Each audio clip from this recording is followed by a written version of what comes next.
I bless every pastor, Sir God. Sa lahat ng mga churches, sa lahat ng mga gawain, ng bahagi po ng bansa ng mundo, ay patuloy people in our gathering, Sir God. Thank you that your presence, Sir God, is manifest in our gathering, Lord. Thank you. And let miracles be displayed and manifest, Sir God. Ang kagalingan ng mga may sakit at karamdaman, Panginoon, sa aming mga pagtitipon as we come to worship you, Lord. Let healing takes place, Lord God. Deliverance takes place, Father. Let the joy of God may comes in and overflow in the heart of everyone coming into our gathering, Father God. Thank you for your sweet, wonderful, beautiful, amazing presence, Lord, as we come to worship you, Lord God. I speak this, Lord God, maging sa mga OFWs namin, Panginoon, tinatas namin sila sa oras na ito. Pagpalain mo sila. Bigyan mo ng kalakasan ng mga nalulumbay, nalulungkot, Panginoon. Hayaan mo na masumpungan po nila ang kagalakan. Masumpungan nila ang kapayapaan at ang katiwasayan. Masumpungan nila, Panginoon, ang ganap sakdal na buhay sa iyo. Lord, let their heart, O God, be filled with the longing to know you more, Father God. We pray for the salvation of our all FWs, Lord God, wherever they are. Diyan sa Japan, Panginoon, gamitin mo mga kapatid po namin, Lord. Pastor Adelma, Pastor JM, O God, and to all the leaders, Lord, I bless them. Sister Chris and Jikata, God bless you. Thank you, Father, and all our brethren out there in Hong Kong, ang His Sanctuary, ang Unmerited Favored Church, ang Alive in Christ Church, and all the pastors of God, leaders in Hong Kong, Lord, bless them more and usher many people, Father God, our OFWs in Hong Kong, in the name of Jesus Christ. Maging Panginoon ang mga kababayan po namin, O Diyos, sa Malaysia, sa Singapore, Thailand, Indonesia, Lord, wherever they are, in Europe, Lord, in the Middle East, in London, in America, Africa, Lord, Canada, Lord, we bless them. Australia, New Zealand, Lord, South Korea, pagpalain ng Diyos ang lahat ng mga gawain.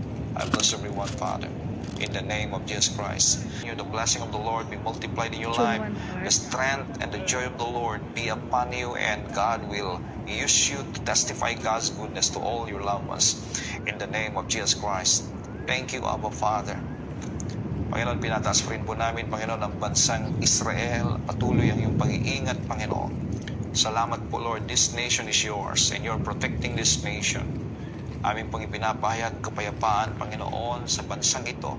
At ang kapangyarihan mo ay may hayag, Panginoon, sa bansang Israel.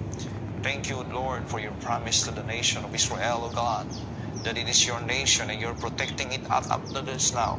Maraming pagkukulang, pagkakamali, Panginoon, ng mga tao sa bansang yan. But your promise, Lord God, is intact, Lord God. You are faithful to your promise, Lord. Hanggang doon para you are faithful to your promise, O God. Thank you.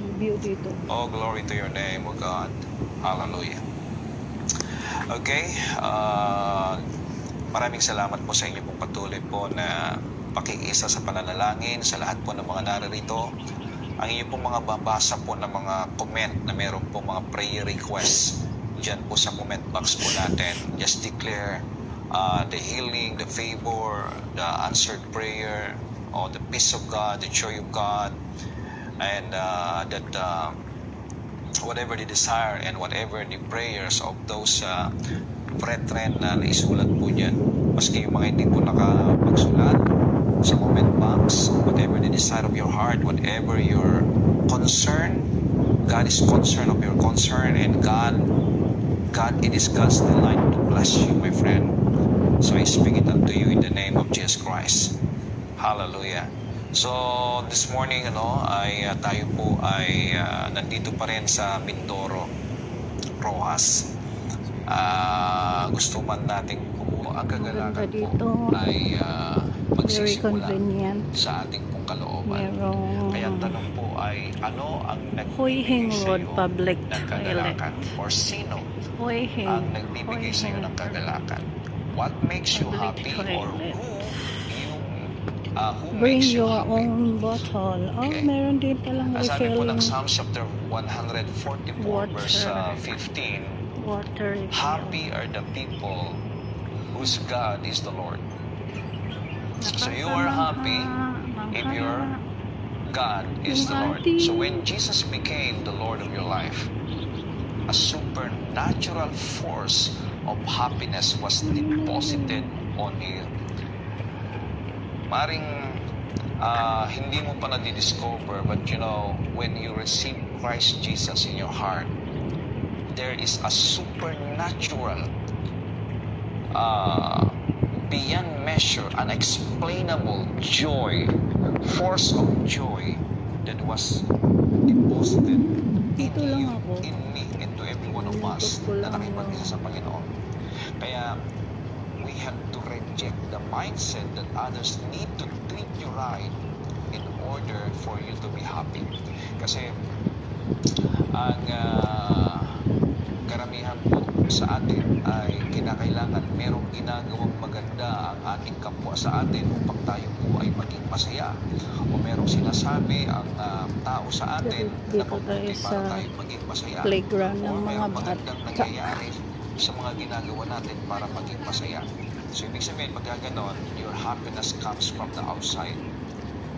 Friend, Baby a playground. Christian's happiness and joy comes from the inside, and it begins not on what you have, but on who Slide. you have. And that who is speaking to a person is no other than the one you receive as your Lord and Savior, the one you know that loves you so much that He died at the cross for you. Please. Na kung tinanggap mo siya, glory to God, nagkaroon ka ng ganap sakdal, hindi maipaliwanag na kagalakan, that every time you focus on and you think of what He did for you and how much He loves you, then your happiness will overflow. The joy from within you will overflow. Magsisimula ngayon, hindi yun mawawala because it's resides on you. No? Nananatili sa iyo. Mga kapatid, Marami ang sometimes we hang on to what people will do for us or say about us and happiness. Wonderland. So trusting God is happiness. Sabihin nga natin, trusting God beyond belief. Oh, glory. It's blessed beyond measure. Beyond more than they can ever think of. Ayan po ang sinasabi ng Proverbs chapter 16 verse 20. Ang sumulat po ng Proverbs, no, si Solomon, na pinakamatalinong nakilala na dating masagana ang pamumuhay, dating mayaman, pero kaya from now on you have to take control of your life. Na ibig ko sabihin is that don't allow anybody to control you. Don't be controlled by what they say, don't be controlled by their opinion, kasi kung sa opinion kanila ikaw ay nabubuhay at nagiging masaya, abay, they are controlling your life. Kung ano sasabihin nila sa'yo, di yun ang magiging kagalakan mo. Kung hindi na magandang sinasabi nila sa'yo, malungkot ka na. So, when you depend on someone else to act a certain way or treat you a certain way, so you give up the control and power of your life over to them, you are allowing them to control your life and even your happiness. Kapatid, hindi ka magkakaroon ng kagalakan kung the Lord na ako sa dulo. gave you the reason to live in happiness, and that is you are living with God's love. Tanging ang pag-ibig ng Diyos ang magbibigay ng kasakdalan ng kagalakan ang buhay ng tao. Kaya people are seeking for love somewhere else, anywhere else. So, yan. No? Seeking every day. Pabalik na tayo. Pero hanggat hindi mo nasusumpungan ang pag-ibig ng Diyos sa iyo, then you can never be ayan na naman yung in ating happiness. kukunan. Alam niyo ito ng Panginoong Jesucristo Cut. na ang pinakamasayang taong nabuhay nung nandito sa lupa ay ang Panginoong Jesucristo. Dito guys, yung mga grandma talagang Jesus' knowledge of God's love may for time him talaga sila na made him the happiest man in the magwantong world. or exercise talaga Hindi man siya guys. umaalakhak. No, nakatulad po ng mga... Pero Ito lang there's yung maganda happiness and dito. joy in his heart. Kasi Ano po ang nagbigay ng kagalakan sa Panginoon? Because he knows that God's love him.